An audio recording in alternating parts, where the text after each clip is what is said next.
Welcome to The Last Breakfast. Please enjoy the video. In this video, I will explain how to make a powerful bass sound. We will immediately begin by understanding the core components. First, select a foundational waveform, such as a pure sine wave or a rich saw wave, as your starting point. Then, use your synthesizer's basic controls to adjust the initial pitch and volume. This initial setup is crucial for building a solid and impactful low-end presence in your track. Now, let's sculpt that initial sound. Apply a low-pass filter to remove unwanted high-end frequencies, typically cutting around 200 Hz to 500 Hz to keep the bass focused.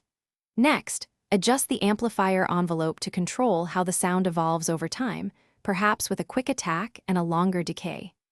Adding a touch of saturation can introduce pleasing harmonics, making the bass feel fuller and more present.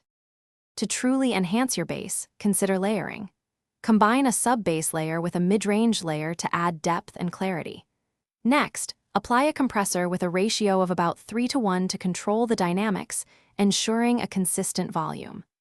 Implement sidechain compression, triggered by your kick drum, with a quick attack and release to make the bass pump rhythmically with your beat. Finally, let's integrate your bass into the full mix. Use an equalizer to carve out space for other instruments, ensuring the bass occupies its own frequency range, typically below 150 Hz. Always check your mix in mono to guarantee the bass retains its power on different playback systems.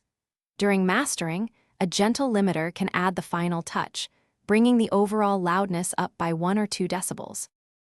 Thanks for watching. If this was helpful, leave a like and consider subscribing. See you next time.